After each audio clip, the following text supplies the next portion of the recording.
కోనసీమ జిల్లా అల్లవరం మండలం ఓడలరేవు తీరం నుంచి సముద్రంలో చేపల వేటకు వెళ్లిన మత్స్యకారుల జాడ ఇంకా తెలియలేదు.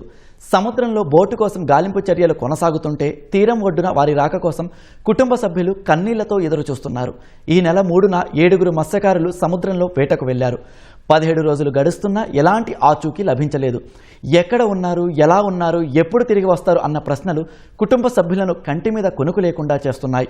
వారి కోసం 1000 కళ్లతో ఎదురు చూస్తున్న కుటుంబ సభ్యుల కన్నీటి గాథ, వారి పరిస్థితిపై మా ప్రతినిధి వెంకటరమణ మరింత సమాచారం అందిస్తారు. కోనసీమ జిల్లా ఓడలరేవు నుంచి ఈ నెల 3వ తారీఖున సముద్రంలోకి వేటకు వెళ్ళినటువంటి 7గురు మత్స్యకారుల జాడ తెలియకపోవడంతో ఆయా కుటుంబాల్లో తీవ్ర బాధను మిగులుస్తోంది. తమ వారు ఎప్పుడు వస్తారనేటువంటి ఆశతో కుటుంబాలను కూడా ఎదురు చూస్తూ ఉన్నాయి. ఆచూకీ తెలియకపోవడంతో ఆందోళనకు గురై కన్నీటి పర్యంతం అవుతున్నారు. ప్రస్తుతం మనం ఓడలరేవు గ్రామంలో ఉన్నటువంటి మత్స్యకార కుటుంబం వద్ద ఉన్నాము. చూస్తే కనుక ఈ గ్రామానికి చెందినటువంటి కొల్లాడి సీనుబాబు ఇక్కడ నుంచి వెళ్ళారు. వారి బంధువులు అలాగే కుటుంబ సభ్యులు ప్రస్తుతం ఇక్కడ ఉన్నారు. తీవ్ర మనోవేదనకు గురవుతున్నారు. వారి యొక్క బాధను మనం తెలుసుకుందాం. చెప్పండమ్మా, ఎప్పుడు వెళ్ళారు, ఎట్లా మీ వారి ఆచూకీ గురించి? 3వ తారీఖున వెళ్ళారండి. ఒకసారి ఫోన్ చేసి మళ్ళీ ఫోనే చేయలేదండి. 2 రోజులు 3 రోజులే, అంతకుమించి ఎక్కువ ఉంటారండి. భయం వేసి 3-4 అడిగామండి. వస్తారులే అన్నారు. మాకేంటంటే వస్తారని ధైర్యంతో ఉన్నామండి. సోమవారం నుంచి ఉంటే ఇంత ఇలా చూసాక భయం వేసిందండి. అద్దెకుంటున్నామండి, మాకెవరు లేరు. వెనకాలండి 2 పిల్లలండి. డాడీ ఏడని అడుగుతున్నారండి. మీరే ఎలాగని మా పేరు తీసుకురాలి, మాకేమొద్దండి. దయచేసి మీరే తీసుకురావాలండి. ఎక్కడున్నా మా అన్నకు కావాలండి. వెనక ముందు ఎవరు లేరండి, ఎవరు చూడరండి. వచ్చి పలకరించి వెళ్ళిపోవాలి తప్ప. ఎంతకాలం నుంచి చేపల వేటకు వెళ్తుంటారు సముద్రంలోకి? మామూలుగా ఎన్ని రోజులు తిరిగి వస్తుంటారు మీ వాళ్ళు? ఇప్పుడు అలాగే లేదండి. ఇప్పుడు అలాగే ఇప్పుడు వెళ్ళలేదండి. ఇదే ఇప్పుడు వెళ్ళారండి. వెళ్ళినా 2 రోజులకి వచ్చేస్తారండి. ఈ రోజు వెళ్ళి పొద్దుటికి వచ్చేస్తారండి. ఈసారేనండి ఇలాగ వెళ్ళారు. మంత్రి గారు ఇప్పుడు వచ్చారు, మిమ్మల్ని మాట్లాడారు. ఏం చెప్పారు వాళ్ళు ఏం చెప్పారు? ఇది క్షేమ సమాచారం చెప్పారా? ఏం చెప్పారు? లైట్లు పంపుతాను లోపలికి అన్నారండి. తీసుకొచ్చే బాధ్యత మాదన్నారు. నువ్వు చెప్పినా మీ నాన్న కోసం ఎన్ని రోజుల నుంచి ఎదురు చూస్తున్నావు? ఎట్లా ఉంది? మా డాడీ నాకు కావాలి, ఎలా తెప్పిస్తారు తెప్పియండి. గ్రామం నుంచి రెగ్యులర్ గా ఎన్ని బోట్లు వెళ్తా ఉంటాయి, ఎట్లాంటి జాగ్రత్తలు తీసుకుంటూ ఉంటారు? ఈ బోట్ లో ట్రాన్స్ఫార్మర్ ఏది ఏర్పాటు చేయలేదు అంటున్నారు. సో దీని గురించి ఏం తెలుసు మీకు? అంటే పెద్ద బోటు మూలని ధైర్యంతో వెళ్ళిపోరండి వాళ్ళు. ఎందుకంటే పెద్ద పెద్ద పనులకి చిన్న బోట్లు వెళ్ళి కూడా తిరిగి వచ్చాయి. మరి అలాంటప్పుడు మీరు ఏదో జరుగుతుందని ఎవరో ఊహించరు కదండి. ఇప్పుడు చిన్నపిల్లలండి వీళ్ళు, ఉంటాకి ఇల్లు లేదు, రెంట్కుంటున్నారు. మరి ఇప్పుడు ఆ పరిస్థితి ఏంటంటే 2 అన్నదమ్ములమే. ఒకవేళ బోటు కాపాడిందని ఇన్ఫర్మేషన్ అంటే ఫస్ట్ బోట్ ఓనర్లకు వస్తుంది, అప్పుడు తర్వాత మాకు వస్తుంది. ఆ బోటు ఇప్పుడు సముద్రంలోకి వెళ్ళినటువంటి ఆ బోటు ఎప్పటి నుంచి తిరుగుతుంది? దాంట్లో ఎలాంటి సదుపాయాలు ఉన్నాయి? బాగుందండి.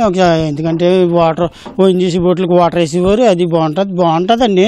కొత్త బోట్ అది. ఆ బోటుని చూసే మాకు ఇప్పటికి రేపు వస్తారు ఎల్లుండి వస్తారని మాకు కూడా కన్ఫర్మ్. మాకు అది నమ్మకం కూడా. కమ్యూనికేషన్ అనేటటువంటి ట్రాన్స్ఫార్మర్ అంటారు కదా, ఆ బోట్లో ఉన్నాయా దాంట్లో? ఏం మరి ఉన్నా లేదో తెలియదండి. మీరు చెప్పండి, మీ గ్రామంలో ఎప్పుడూ జరిగిన విధంగా బోటు గల్లంతైన పరిస్థితి ఉంది. సో ఇలాంటి ఘటనలు జరగకుండా ఉండాలంటే ఎలాంటి చర్యలు తీసుకోవాల్సిన అవసరం ఉందంటారు? ప్రభుత్వాన్ని మీరేం కోరతారు?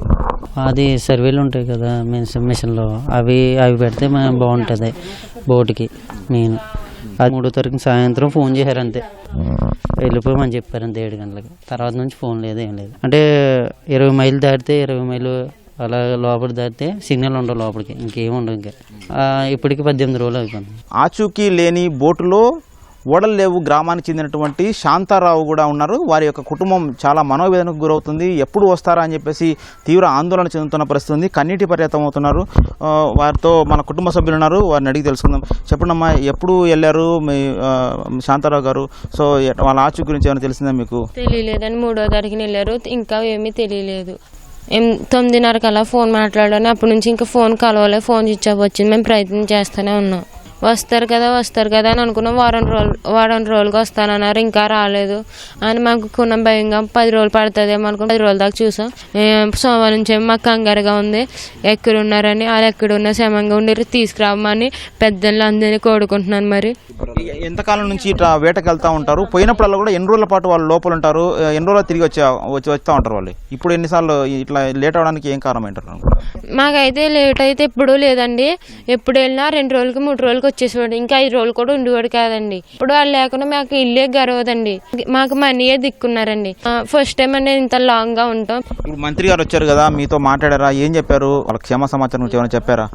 అంటే హెలికాప్టర్ అయి పంపాం, మేము మా ప్రయత్నాలు మేము చేస్తున్నాము, మీకు చెప్పి బాధ మాది అని అన్నారు. రైస్ అయి కావాలంటే మాకు రైస్ ఏమి వద్దండి, మనీ వాళ్ళు మా ఎవరు వెళ్ళారో 7 సమంగా రావాలని మేము కోరుకుంటున్నామని అన్నామండి. మాకైతే ఇంకా వాళ్ళు వచ్చేదాకా ప్రయత్నం చేస్తూనే ఉండాలి. 2 రోజులు 3 రోజులు ఆపేద్దామని ప్రయత్నం చేయకూడదు. వాళ్ళు దొరికేదాకా ప్రయత్నం చేయాలని నా కోరిక. ఇంకా అప్పు చేయకూడదండి. వాళ్ళు క్షేమంగా ఉండి ప్రాణాలతో రావాలని ఎలా మీరు చెప్పండి అమ్మా, ఎట్లా శాంతారావు గారు రాలేదు, ఆ లాచు గురించి ఏమైనా తెలిసిందా? మీరు ఏమని కోరుకుంటున్నారు రాష్ట్ర ప్రభుత్వం? ఏం తెలుసుకోలేదు మరి, ఉన్నారంటే వెళ్ళట్లేదండి. మరి ఎప్పుడైనా ఎట్టుకెళ్తే మామూలుగా వెళ్ళి వచ్చేసేవారండి. మాకు ఎవరు లేరండి. మరి ఇంకా మా పిల్లలు దిక్కండి. మాకు ఏం వద్దండి. మాకు వాళ్ళందరూ వస్తే సవాలు, మాకు మా కొడుకు వస్తే సవాలు అనుకుంటున్నామండి. నా బిడ్డను మా అన్నయ్య తిరిగి వచ్చేలాగా చేయాలని అనుకుంటున్నానండి. సో ఇది మత్స్యకార కుటుంబాల్లో ఉన్నటువంటి బాధ, ఆవేదన.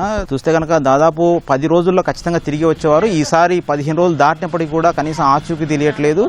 ఎప్పుడూ ఇలాంటి ఘటన జరగలేదని చెప్పేసి కుటుంబాలు ఆవేదన వ్యక్తం చేస్తున్నాయి. తమ వారు ఎప్పటికి వస్తారో కనీసం స్పష్టం చేసేటువంటి పరిస్థితి లేదు. అదేవిధంగా ఆచూకీ కూడా తెలియని పరిస్థితిలో తీవ్ర మనోవేదనకు గురవుతున్నామేమి.